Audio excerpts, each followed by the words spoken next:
Good evening, good evening, good evening. Welcome to upper 90 Plus. I'm your host, GB. Hope all is well. Hope you had a fantastic weekend and hope that you're doing well this evening. So, bringing to you a show that I'm going to do tonight. We're going to get away from a little bit of the teaching aspect of the footballing and getting more into of the discussion realm and just uh, just talking about the state of football as it is now that's going on that I see around the world.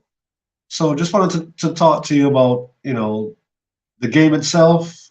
Let's talk about what we're watching on TV as far as the tournaments. Here in my country, the U.S. men's national team is a really big thing going on right now. As far as what's going on with the team, the whole the U.S. foundation that we've built for years, and what's the aspect of that team. The European Championships are going on as well. African Nations Cup is going on as well. So there's a lot of football out there that is being played around the world at this particular time. So I hope you are able to catch many, many games because it's very interesting to see, as we talked about before, different styles of play that you can take back now to your training session, to your team, so you can affect the game in a different mannerism than you've normally been affecting the game, right? So you're getting to see your players now play for their countries as we are in a league break. And then, of course, if there's not cup tournaments going on, there's friendly games going on as well for many of the countries. So just wanted to touch base tonight and really just hone in on what's going on around the world of football. So the European Championships qualifying, as we talked about before, that's what's going on right now. So as far as that training is going on, that game, there's many aspects to the European countries, the football that's played there. Of course, each country has their own brand and style of football that they play, as most countries do around the world. And I just want to touch base a little bit on that from what you have watched and what you've seen as well from the games. And let's discuss. Who's the team right now? Who's the most improved team? And who looks to be maybe a team of the future, in my opinion. All right, so the team right now, of course, Italy is the defending champs of the European Cup. So them losing to England in the game 2-1 necessarily doesn't mean necessarily anything right now. Yes, it was a loss. England did step up and did win. So that was big for them to take that leap forward. As we know how that is when you lose to a team to come back and play them again the next time. Your mentality level really needs to be honed in. You need to really be focused in on what you're doing. So, kudos to England. They stepped up. They made it happen and won the game. I watched a lot of the European Cup, a lot of the games. Most improved team in my mind. Um, I'm gonna say Moldova. I really think that they're stepping up. Luxembourg, of course, started off well, to say the least, before the floodgates opened on them. But they held their own for a bit. So as far as those two teams, they're getting players now that are of caliber to be on a national team, and they're getting more skillful at the levels, the certain positions that they need to improve their national team.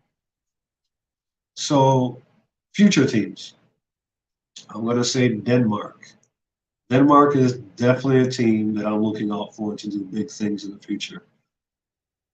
They have a forward, Holland, that's up front. This young man, his first two international games, he scored 5 goals.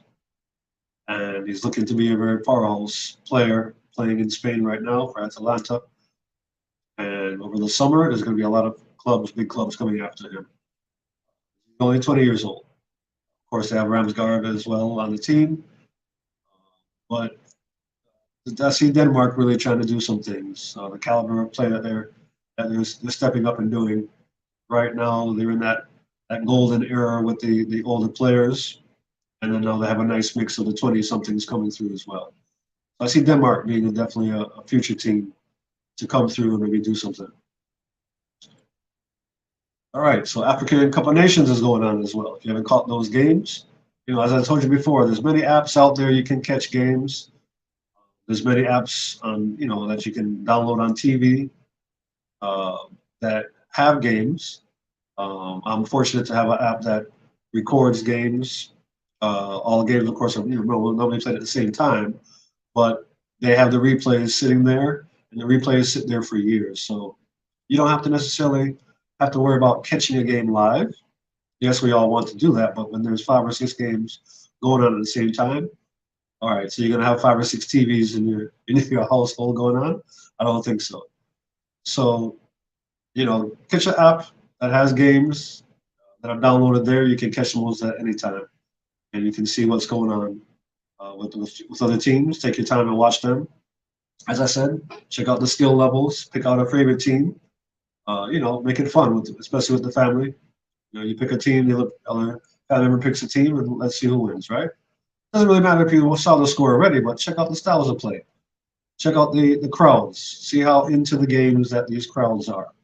You see the smaller stadiums going around as well, because of course all teams are involved. All countries are involved. This isn't like World Cup where there's 32 teams. These tournaments, every single country is playing. So it's pretty neat to see the smaller venues, the smaller crowds, and how really into the games that they are, especially looking at the pitch. Some pitches are flush green and beautiful. Some are a little bit more rough around the edges. But you know what? It's that country's pitch, and that's what they're bringing to the table. And you have to play on it. You have to figure it out. You have to try and win the match, right? So African Cup of Nations, my team, who's the team right now, most improved future. Well, let's do that again. Who's the team right now? Well, Senegal has come out flying, big time, 5-1 with their win. Egypt is behind them 3-0. I think those are the two horses necessarily right now. Ghana, Ghana's looking good. They're stepping up to the plate as normally. Ivory Coast, their younger crop of players now is, 22, 23, 24 years old, getting into that prime of the footballing world. So, those teams are stepping up as well. Congo has come up nicely. Saw, Burkina Faso, a lot of other teams as well. Watched a bunch of those games as well. So do check out all the games. Check out these teams, see how their styles of play are. And again, it's neat to watch different countries as they have their styles of play as well. Nations League qualifying is going on as well here in the U.S. and the Caribbean, Mexico and Canada as well. As you know, 2026, we being America, along with Canada and Mexico, host the next World Cup. So there really isn't a qualification, World Cup qualifying that these 3 countries will be going through, as well as as far as any games and matches, mostly friendlies going on after World Cup qualifying. So these Nation League games are really, really prime to really see the next generation after this past World Cup, who's stepping up to try and take the lead to be on a national team over the next 4 years. I think it's good to see the younger kids coming through now, kind of stamping their mark to say, don't forget about me. Also, members of the teams that have been hurt during World Cup, those players are now coming back as well, trying to say, don't forget about me, and actually trying to make a mark now to really stamp their authority on the team so that they're not forgotten 3 or 4 years down the road when it is time to be picked. So Nation League is qualifying. Wonderful matches going on around the Caribbean. Of course, USA plays tonight, 7:30 Eastern Time, my time. And Trinidad and Tobago, one of my other favorite teams, is playing as well. Of course, my Jamaica team lost to Mexico. Didn't lose, drew to Mexico 2-2. So that was a tough game. But it was good to see Jamaica stepping up. They have a new coach as of September 2022. And it's kind of changed their style of play. They're more calm down now. And, they also have some major players on the team in key positions that are, not in their early 20s anymore. They're more honed and calm on the ball and knocking it a bit more around. And the coach seems to have stamped his authority on the team as far as the style of play that he's wishing them to play as well. So we'll see how Trinidad does tonight. We'll see how the U.S. does tonight as well. So let's talk about the teams in the CONCACAF for a bit here. So I watched Mexico. Does Mexico look worse? Are they better? Or the same? What's your opinion? So my opinion, as far as looking worse, they don't look any worse than they did before. They always have a good crop of skilled players that come through. Of course, their Mexican league, has been around since 1946. So they flourish with a league that has been around a long time, feeding players into the national team. Mexico has kind of done that. They really don't have players that really shop around and they send up, go out around the world and go play. They're not really that kind of country to send out players like that. Their players normally like to stay in house, stay in the Mexican league. Maybe a few big stars go across pond to try and make a more money necessarily. But majority of their players stay in house, and that's how their country sees their national team set up. They use the league teams to really feed that. As far as getting better, did see some positions that have now youth players in them. Their senior players are now kind of going by the wayside as well, giving now the younger players a chance to come in, and they looked really solid as well. It looked really solid. I can kind of tell that it's they're getting used to each other as well, seeing how that it's a new team. They're finally getting competitive matches now with the new players that are coming in to the fold. So as far as the same, goalkeeper is the same. Their style of play, of course, they have a new coach. Their style of play, looks reminiscent of the previous style, although he's tweaked it a little bit because he has a little quicker players, younger players that can do different things on the ball. So Mexico is going to be interesting to see. So again, they played Jamaica. Jamaica worse, same, better. Jamaica hasn't gotten any worse. They really stepped up and now have a style of system that they're playing underneath this new coach than I stated before. They also gave reins to a new goalkeeper. Blake is normally their goalkeeper, but this young man stepped in and played a nice game, made a couple nice saves. A couple on the forward line. Leon Bailey was up front. Of course, he plays in Aston Villa in the English Premier League. Antonio was not there. The other player as well was not there. Plays for West Ham. And they really have a style now that they can really fluctuate players in and out. And as I stated before, very calm on the ball. They're really, really liking to keep the ball and not necessarily go forward at speed every single time. Yes, the counterattack is always going to be a favorite because, of course, Jamaica has speed for days and extra days. But really now they want to keep the ball and trying to wear other teams out and then break on the counter. Their coach is the ex-Iceland coach who took Iceland to the World Cup. He was one of the coaches. So he, of course, if you remember from that World Cup, the way Iceland played, same kind of style that Jamaica is playing now. I really see them doing great things. So they've definitely gotten better. Definitely gotten better. Let's talk about TNT, one of my other favorite teams, Trinidad and Tobago. Haven't gotten any worse. Again, new players coming in, new crop of players. As far as the system goes, same kind of system as well. And I think that they're really getting better at keeping the ball and not necessarily dancing on the ball as much as they used to. They're really knocking it around, playing team ball. In the past, they used to have a lot of pit folks that like to dribble a lot and they will lose the ball in bad positions. Hence now a counter attack, and then there's a goal.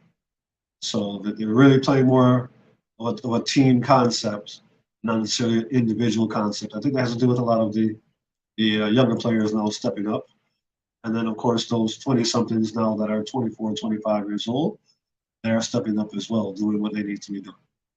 So, wonderful to see them back on board as one of the top three teams now in CONCACAF. They're trying to make their mark between, squeezing in between Costa Rica and as well as El Salvador and Panama, because they have to break into that third place line.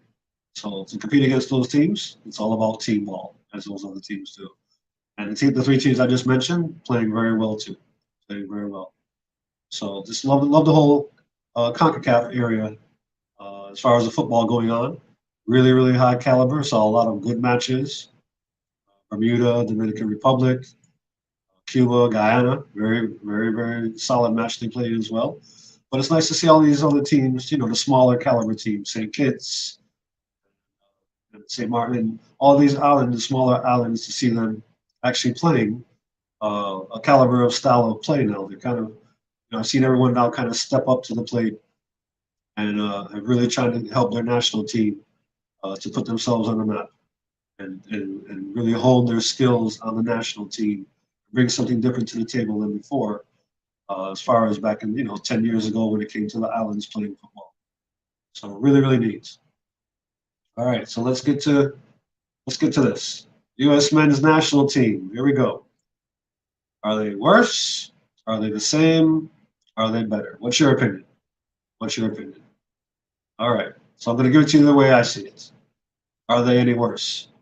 I don't see them being any worse than they were. I mean, when you're at the bottom of the table, as far as transitioning from a coach, trying a new style, trying to figure out who's the next coach, when your whole concept of football in the United States, from the top down to the coach, is kind of just went ajar and have gone sideways. All you can do is go up, right? So you can't get any worse. As far as the same style of football, uh, the coach that's the interim coach now, of course, he's brought in a new caliber of players. Some of these players that are on the team were never even picked to be on the team ever in the system that he's in. So I commend him for doing that, bringing in some new players, bringing in some players that maybe should have been on had a chance earlier. And as well as the U.S. goes, it's all about the politics, right? And there's no room for politics in football. It's put your best team out there because you're here to win games. That's bottom line. That's what it's about. Trying to win games, trying to get to the World Cup. You're trying to qualify, and then you're trying to win the World Cup. So you want your best players out there. Okay. As far as getting better, well, we're going to get into a deep discussion about the U.S. team. Um, from what I saw with the 7-1 win, of course, it was a lower caliber of team, but it's all about how did we play. So you saw that we had no MLS players on this squad. We're going to talk about that in depth. I see a lot of people out there talking about why are there no MLS players on the squad. And I think the results of playing against a team that we beat 7-1, and we've never scored 7 goals in a match before, and we've had all professional players from all the MLS play, that should really tell you something. It really, really should. As far as the caliber of the MLS and what was been going on previously with taking players from the MLS and putting them on a national team, going against other countries who have players that are of a bigger caliber and have a better skill set, is what I will say. But we're going to get into that. We're going to get into that right now. So who is the team right now in the CONCACAF area? Who's the team most improved? And who's the team of the future that I see? So the team that I see right now really churning is the United States of America. The caliber of players that they're bringing forth to the table. And it's not just the starters, all right? So let's hear me out. It's not just the starting team of the players. It's who is on the bench as well. And you have players coming back from injury, but when you have a plethora of players that are top-notch, that you can pick and choose on any given day a lineup, when you can go to your bench, and when you sub in a player that is the same or equal or even better, maybe even caliber of player than who you just took off, now you have a national team. When you have to sub in a player that is 2 or 3 levels less than the player you just took off the pitch, that's a problem. That's a fundamentals problem. That's a country's problem, a league problem, and that's a coaching issue. All right, so there it is. It's out there now. When you sub off a player, you should be bringing on a player of the same caliber off of your bench. That's how you build a national team. And you want to try to get as many of those positions on the pitch with the same caliber of players that are there. Of course, it's tough to make everyone happy playing this and that, but guess what? That's what's up to the player. The player makes a decision on who, if he wants to start, or is he going to be sitting on the bench? Do you conform to the coach's will and play that style and change your game to affect the game? Or are you now going to be sitting on the bench because you don't want to change your style and have an attitude? That doesn't help the national team at all, right? So here's a big question now. Should a country's league players be involved on a national team? So as you see, I'm saying a country's league. I'm not talking about just the United States now. Let's just open this up across the world. So let's think about that for a second. A country's team that is a national team, should they be drawing from their league and their league only for players? All right, so let's talk about that. So first of all, it's going to be based off of the size of the country. So let's go ahead and put that out there. A smaller country, for instance, like Jamaica, they're not going to have 11 players that are playing in Germany, playing in England, playing in Italy. They're going to have some players that are playing in their homegrown league because of the size of the country, size of the caliber of play. Trinidad, same way. Panama, Costa Rica, same way. They're not going to have 11 players playing in top flight divisions around the world, right? So it's all about the size of the country, okay? So next, what is the league doing, or what is that particular league, what is the caliber of play in that league? So let's take, for example, over the summer, there was a big hurrah about this young man named Mudryk that came from the Ukrainian league in the Ukraine, right? Big up to Ukraine.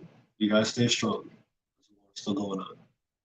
So Mr. Mudryk said, all right, so this club that I want to go across, I think I'm good enough to be playing in the top caliber league, and I want that trade to happen.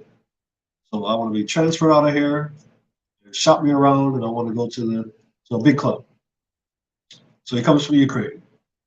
Okay, he's doing this thing there, scoring goals. Wonderful. Young man goes to Chelsea, signs with them, big money. Chelsea puts him in right away, top. They're like, all right, first game of the season, man, you got to show us what you got. This and that. Of course, he faltered. Second game of the season, of course, he faltered. Third, fourth, fifth, sixth, seventh, eighth game, kind of not really seeing him starting. Currently now, he's not starting at all. So, as a player, you have to really think about two things. Am I leaving my country's league for money, or am I leaving my country's league to better my skill set? Well, if you're going to better your skill set, you need to be playing, correct? So, if you're going to make a decision to go abroad or go somewhere else and not get any playing time, then why would you leave at all when you could be doing your thing in your own country? And then, of course, making the national team as you would normally do because you have playing time. So there's an example. All right, Ukrainian league is necessarily not that strong when it comes to fielding out players. Yes, my Arsenal has Zinchenko on it. Plenty of other players on the Ukrainian national team as well that play abroad. But normally their league is not necessarily that strong, but it feeds their particular national team. So let's talk about the MLS. What has the MLS done for football in America over the last 30 years? Yeah, 30 years. 1993. That's how long MLS has been around. And we've gone to World Cups, we've qualified, and had players that were in the league, were on the team, and we've done well. To a point. So my point here would be, are we staying in the same realm, just happy to show up at a World Cup? Are we staying in the same realm to just be happy to make the quarterfinals and knowing that we're going to lose to a big country, a squad of better players than us because we've picked lower caliber players to be on the team? Or are we trying to really hone in every year, being in the semifinals of a World Cup match and really bringing in players on the national team that can really make a difference in the game and make a difference in football in America. So MLS, let's talk about this league for a second. Let's break it down because I don't think many people know about what the MLS, how actually the structure of the MLS and how it's set up. All right. So what should a player expect when he goes to the MLS? Well, of course, you have MLS coaches, right? Uh, it depends on the coach of your team.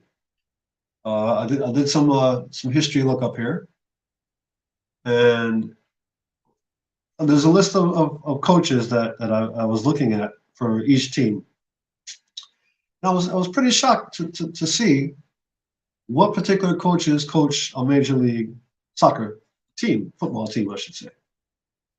And the majority of these coaches that I saw, um, they played on the men's national team. So I said, wait a minute, what's going on here? All right. So, for instance, we have Pat Noonan, FC Cincinnati. We have another player played for England, of course, Wayne Rooney, everyone knows him, DC United. Phil Neville, ex-player, Inter Miami. Then we have Bruce Arena, of course, doing the Revolution, ex-national team coach. Then we have, of course, the ex-national team coach, Bob Bradley, for Toronto FC. And then Austin FC, Josh Wolf, ex-forward, U.S. national team. Robin Fraser, Colorado Rapids. Ben Olsen, ex-U.S. national team. He coaches Houston Dynamo. Peter Vermes, ex-U.S. national team, coaches Sporting Kansas City. Greg Vanny, ex-U.S. national team, LA Galaxy. My man, Steve Cherundolo, played in Germany, didn't play here in MLS. He coaches Los Angeles FC. Los Angeles FC. Let's talk about that. Steve Cherundolo, who played in Germany all of his life for league, never played in the MLS, is coaching Los Angeles Galaxy. Okay. Check out their style of play. See where they sit in the league. Because these coaches are putting their stamp on those teams the way that they play. Pablo Mastroeni. He was a defender, hardcore, defensive midfielder for United States national team. He's a coach of Real Salt Lake. So there's a bunch of U.S. national team coaches that are coaching MLS teams. So you say as a player to yourself, okay, what did you do on the national team that I want to come and play in the MLS to hone my skills underneath you? What have you done? What have you won? What are you teaching me? If you're on the national team and you only went so far, then there's only so much that you can teach me. So that's what you should be expecting when you go to the MLS as a player, right? You're going to get your skills fundamentally sound with these coaches, but at the end of the day, they can only take you so far, right? Yes, you can maybe get on the national team, but eventually you're going to have to leave to go across somewhere else to get better coaching. Yes, I said it, better coaching. MLS is not the high priority league, high salary league to bring in all these skilled players. It's a league that really hones and starts the fundamentals. And if a player looks at the league like that, to hone their skill set, and then when it's time, you make a move to your next club to now really polish the skill set, right? So look at the MLS as the cake, right? You're forming the cake. All these ingredients, these coaches can take you so far, right? Ex-U.S. national team coaches. Now you need the icing on the cake. So after your playing days in MLS, a couple years, 2-3 years, when you know that you're ready to make a move, you take a move and you go across the. And it really doesn't matter where you're going necessarily outside of the MLS. You need to go to a country that suits your skill level, your skill set, and the style of play. We all know the English league. I call it the big boy league. They're very physical, right? Certain players don't like that physical play. You'll never see Messi, as you've seen, come to the English Premier League because one hit and he's done. These guys are big. He goes and plays in Spain, much smaller caliber league for smaller players. And when I'm saying smaller, meaning it's not physical. He's now playing in France, which is another not necessarily heavy set hitting everybody each time you get the ball. You're taking a lot of punishment. Italy, same thing. That you're not getting punished necessarily every time you touch the ball. England, those guys will punish you. They don't like you dancing on the ball. So these players are very smart in knowing that my skill set suits a certain country style or a certain team style or a certain league style, right? So MLS, a fundamental league is what I'm going to call it. They used to call it the wash up league with the 30-year-old players coming across. Yeah, I mean everybody wants to come to America to play, right? Taxes, freedom, this and that. Yeah, we get that. The 30-year-olds, that's always going to be. That's never going to go away. The money guys that have their name. I mean, we had Nani here in Orlando. We had Kaká here. That the end of their playing days. Technically, they know that they didn't have to flourish and really take on a lot playing here in the MLS because it wasn't a go get it league where it was a cup game mentality every single game. It's not like that. So that's what you should expect from MLS. Now, all these leagues around the world have a tier system for when you have promotion and relegation. So it's always bothered me about the MLS that there was nothing like that. I didn't really know. So I did some digging. So I said I need to really find out why our league is not a tiered and promoted league. It doesn't make any sense to me. So I did some digging. So I'm going to help you out here with that. So should there be tier level football for the 29 teams to make it more competitive? As you see, there's 29 teams in MLS. Should there be a tier level to make it more competitive? Right? And why hasn't that happened? It's been 30 years. Why don't we have a tier level? All right, so let's answer these questions now. Let me help you out. Each team is owned by the league. Yeah? Did you hear this? You can read it on the screen. If you did not know that, each team is owned by the league. All right? So that's huge. There's no other league around the world that the team is owned by the league. They have an owner, right? So now you go back to the tier levels. Oh, okay. It's not in MLS's best interest to have tier levels because they own all the teams. Why do they need tier levels for? Here's part two of that. Individually operated by league investors. So you think that you have an owner for your team in the MLS. You don't have an owner for your team. He is a league investor. So think about that. You have a league investor, doesn't really have as much say into the nuances of the club that he liked because he doesn't really own the product. He still has to answer, or she has to answer to the league about what they wish to do. So isn't that interesting if you didn't know that before? So don't call the owners of MLS teams David Beckham. He's not an owner. He's a league investor. Any other team, they're league investors. The league owns the team. The league has a fixed membership, making it an all-for-one, one-for-all league. So there's the bottom line. While there is no tier football, there is no need to have a relegation. Whether you're in the smallest market, the second smallest market, you're going to be getting paid just like you're in one of the big boy markets. Okay? So it's fixed membership, making it an all-for-one league.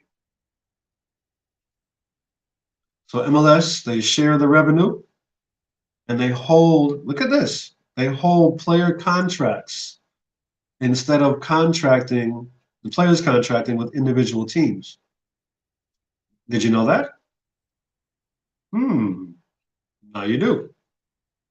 So that's what's going on with the league here in the United States. Players their contracts are held by the league, not by the team. All right. So again, back to why you don't have players come across to the MLS to play that are big time players. They don't want to be owned by the league. They want to have a say in what's going on with the team that they're on at all times. So most players don't want to give that right up to a league to be telling them what to do, right? So let's talk about the salaries. According to the MLS Players Association most recent update on the league salaries published May 22, the average basic wage for a senior roster non-designated player is $438,728 a year. Senior roster player. Right? Senior, I didn't look up how many years it had to be. I know it's probably a 7 to 9 year category. Might be a 6 to 9 year category. You have to get at least a certain years in before you actually get that particular wage. I know that majority of the players on a lower level, they're making $50,000 to $80,000 a year. Yeah, so that's MLS, right? So let's compare that now. You have a player, senior level, non-designated player, making $438,000 a year. All right, so let's talk about quality of players in the league again. Let's go back to that. Why I say it's a fundamental league and is used as a launching pad to get to a bigger league. And why it will always be like that. MLS will never be English Premier League, the Dutch Eredivisie. It will never be the Bundesliga. It will never be that. We are a launching pad for players to get to those leagues. And here's why. As you see on the screen, non-designated player, $438,000 a year. Weekly salaries in the English Premier League. And did you hear what I said? I said weekly salaries. The highest paid player in the English Premier League is Kevin De Bruyne. He makes $400,000 a year. Sorry, a week. Back to the screen. $438,000 a year you have a player making. This guy makes that in 1 week of play. So now you see where I'm going with this. The MLS is a launching pad league. You get your skill set here and you go abroad to make your money. These big time players that are abroad, they're never going to come here in their prime because they're not going to be taking a 1 week salary for the entire year. Make sense? All right. Next paid player, Erling Haaland, $375,000. David De Gea for Man U, $375,000. These are a week these gentlemen make. All right. So let's get the mindset straight here about our league here in the MLS. The league is not a feeder league for the national team. It could have never been that. It should have never be that. Right? It's a feeder league for the under 20 national team, the under 17 national team, for those skill sets to be honed in order to work their way up to the men's national team. That's what the MLS League is for. It's for the youth. It's to build that skill set.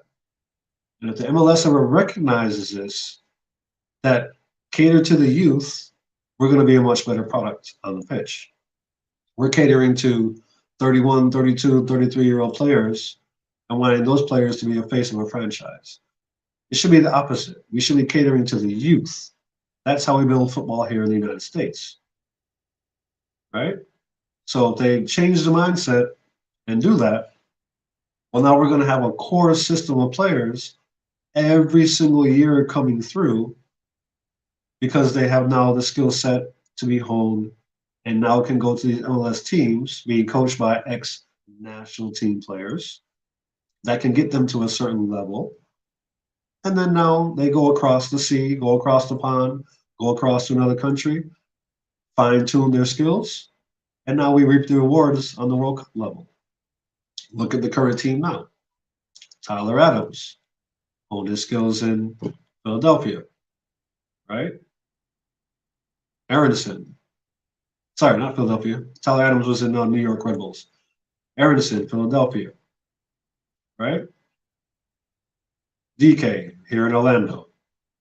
So yeah, I mean, there's a bunch of gentlemen on the team that, yes, they honed their skills here, took their opportunities when they could, playing in MLS, made the most of them, and then signed contracts now to get better at their particular craft.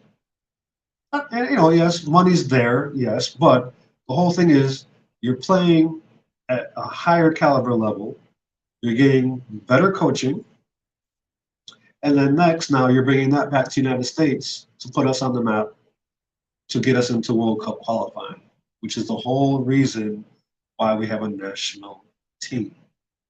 So let's compare that to now when everyone says about, oh, we need MLS players on the team. Let's compare that to the Dream Team for the basketball. Let's go back to that.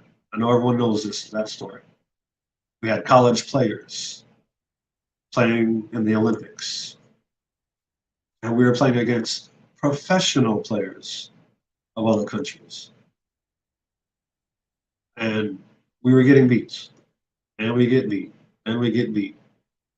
So now somebody woke up and said, listen, why are not our professional players playing against their professional players?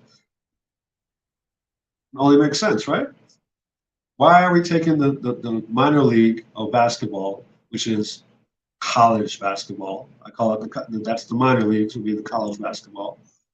Why are we doing that? Why aren't we getting the pros to play against pros? And look what happened. Dream Team exists. We no longer have college players playing. It's a beautiful world. Well, correlate that now to the U.S. men's national team. Why all these years are we picking from the MLS to be on a national team? We should be having players that are professional in a different country that have honed their skills. And don't get me wrong now, there are some players in MLS that deserve a chance on a national team that do very well and things like that. Don't get me wrong. I'm not saying that. You might have one or two, but I'm saying to field an entire team of majority MLS players against another country in CONCACAF, that makes no sense to me at all. We're trying to better the sport and get a better foundation here of the product on the pitch. First of all, for our youth are watching this team. We want them to, of course, be better skill set level when they come at that particular time period, right? Second, now, you have national teams as these youth players now, they might have a parent like mine, born in Jamaica. My grandmother was born in Cuba. My other grandmother was born in Panama. Okay, so some of these youth players, same thing. If they see the U.S. that they live in is not having a product on the pitch that really conforms to what they're trying to do, they're going to go play for another country. And that's where the problem lies. Us worrying about MLS players being on a particular route to get to the national team is not helping the youth players. The youth players need to see MLS as a foundation, get there first, hone your skills, then you go to Europe, or you go to go to Europe, or you go to Mexico, or you go to South America, hone your skills even more, and now you're bringing that back to the team, and you're going to be able to fit in with the rest of the caliber of players because everyone now is playing outside of the country and bringing that skill set back from those higher caliber coaches back to the national team, and that's the difference that you saw with the 7-1 victory. You saw a calm, cool, collective U.S. team. Didn't matter don't look at the caliber of the team that we played. It's not about that.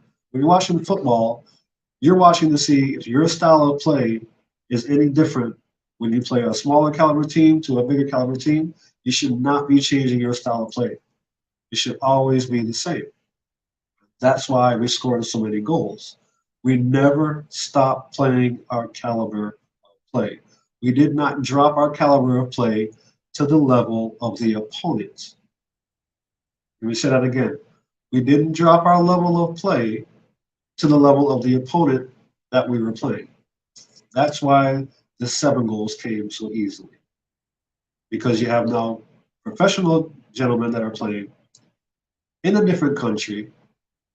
And in those particular leagues, every game is a championship game. It's not just a show up and you think you're going to win because you're playing a bottom table team. All of these leagues around the world are very competitive, every single team, right? So there we go. That's my outlook with the MLS being a part of the national team.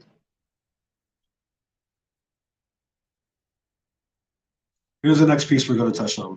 I'm going to close with this. Football is a long way from showing racism the red card. Yep, it's a soft, issue for some. Not for me. It's very simple, and it's not because of the color of my skin. Racism is not about that. It's a part of that, but it's not about that. There's racism in religion. There's racism in demeaning someone at a lower level. There's bullying. There's all different types, right? Racism is a part of all of that as well. Those are all pieces that add up. Racism is a part of all of that. It's demeaning someone, demeaning a player, whether you're a fan talking to a player on the pitch, or you're a parent watching another team play against your child. It's still out there. It's been like that for years. It'll always be like that. I've had it done to me playing ball in college, as well as high school, as well as smaller leagues, as going up through the ages, as many others of you out there have. And it's not a nice thing. It'll knock a mental barrier onto a child when there's racism involved, and it's not just in football. It's in anywhere in life, period. So I really want to end on that. I think that's a really big topic. That's been around now 3 or 4 years. You'll see, the racism signs in many of the football world on beginning of games or the end of games or during the game, and still not enough is being done. So do your part. Do your part. If you see something going on, say something. Don't let that take place on your watch. We have to make it better for the kids below us. We have to make it better for the rest of the world as well, and lead by example. That's how you affect the game. All right, so I'm going to sign off with that. This is GB from upper90 Plus. Thank you for tuning in on this very serious issue that we had tonight, as far as the state of football around the world, as the way upper90 Plus, your host GB sees it. So thanks again. Take care, and you all have a good evening. Bye now.